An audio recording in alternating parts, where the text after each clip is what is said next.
because healthcare, the healthcare debate has sucked the energy, the oxygen, whatever word you want to use, out of everything else that is happening in the Congress. And we need to get that bill passed and out of the way so the Congress can get back to business and start working on other legislation like the Comprehensive Immigration Reform Bill.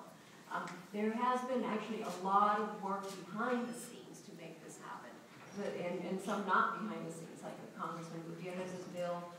Congresswoman Lochran on the House has been working with others on legislation. And in the Senate, you have Senator Schumer and Senator Graham who have teamed up to put together a comprehensive immigration reform bill. They will be introducing a blueprint, probably tomorrow, a bipartisan blueprint. Congressman Gutierrez told you the importance of bipartisanship. Immigration reform does not happen unless you have Republicans and Democrats working together. And so that's the problem that we're facing, and we need to get healthcare out of the way so we can join, hopefully in a bipartisan basis, and move together on immigration reform. It is not easy, it's not going to be easy, but we need also all of your help in the room. And you know the issues well, you know the importance of labor mobility, and you know the importance that labor has to be legal to be able to move across the borders without exploitation, without problems. And a lot of members of Congress still don't get that. And so your help is critical in joining with other stakeholders who do get that and trying to explain to members of Congress the importance of this issue. All right, so Clarissa, you're with NCLR, so how is, I mean, you know, when you think about the fact that this has been going on for decades, okay, so when we hear now that there are members of Congress who don't get it, and you know that in every single state in this country, and I've only, me falta uno, North Dakota, but hasta en South Dakota y en Wyoming, ahí andaba el trabajador indocumentado. So, when you're talking about labor mobility, and the fact that it's so persistent, what do you need to do? I mean, how much more can you do? What does NCLR need to do to communicate the issue of labor tied to immigration reform? How can, you know, I mean, we seem to be stuck on some of the same basic issues and the raids continue to happen. Do you have the key? Well, I think on immigration, the reality is, and Esther got to work a lot of this, as did Mark, it's not necessarily that we don't know what the policy answers are. What has overtaken immigration is really the political debate and the vitriol around the issue. But it's not that if we were having a constructive conversation about the policy solutions, we couldn't get there.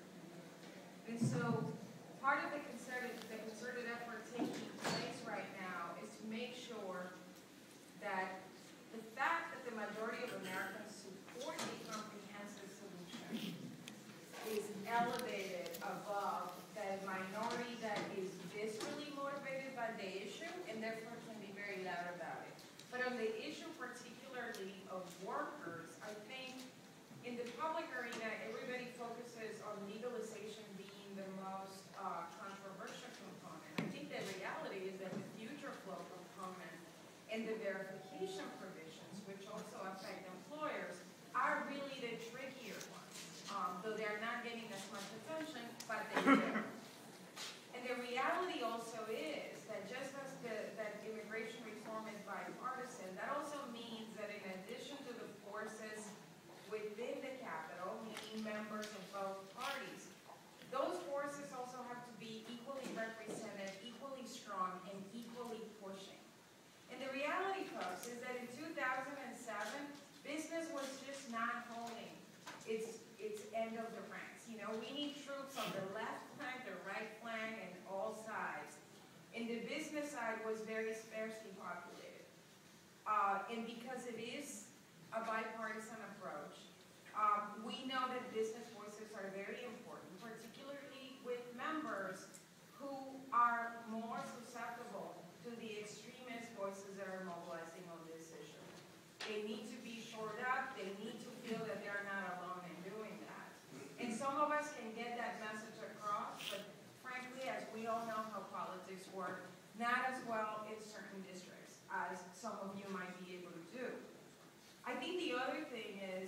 and again, there's a concerted effort to do that, but immigration is one of those issues that gets often portrayed in either or forms.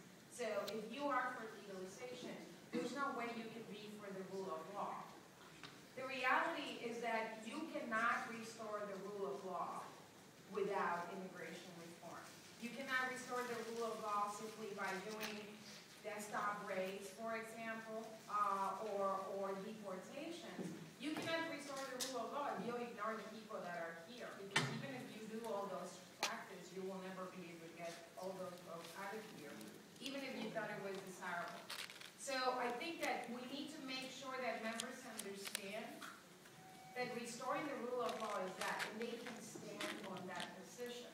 But it is also very important, and I feel that NCLR brings a strong voice to this conversation where, again, going to the either or, it becomes a discussion of, now we cannot let any workers in because they compete with American workers, or we need to let workers in without any regulation. Given the environment of an economic recession and the fact that the American pool of immigrants is not as strong, it gives us the perfect opportunity to figure out how do we come up with a system that allows us to keep our competitive edge. But talking about that competitive edge means also taking into account not just the needs of employers, but taking into account how you protect the American workplace. And those things have to be hand in hand. I think right now is an opportunity to do that. But we definitely need business to be a lot more engaged than it has been, because it is Republican, it is bipartisan. And then on that side, I would say, I think lately I've been thinking of immigration as being Ginger Rogers when it compares to other issues, because it has to do everything Fred Astaire did, but on high heels and going backwards. With immigration, it's the same thing. Any other issue, people are trying to figure out how to get it without this vote or the other. On this one, we know it has to be both parties. And even though it's going to be both parties, and voters are saying that they want both parties to work together, we know that there's a hellstorm coming, right? The calls that Congress is receiving today to bring down health care are going to pale in comparison. And that's why we need to all get in the game. And I think right now, not everybody has an interest in seeing this solution take place, has put their skin in the game. So there might be some businesses who say, look, they would not want to say it publicly that they rely on undocumented labor, because right now that could mean that they could face a raid. Honestly, we know that that could absolutely happen. So you are kind of in a bind, where you want business people to come forward and say, we support this. On the other hand, within their own community, that may create a backlash based on the social reality that we face, created by some nameless media people who are no longer with us. Well, they're not on television, but anyway, still on the radio. I know that you had all been asked to prepare presentations. I don't know, I was a moderator, I wasn't told about it.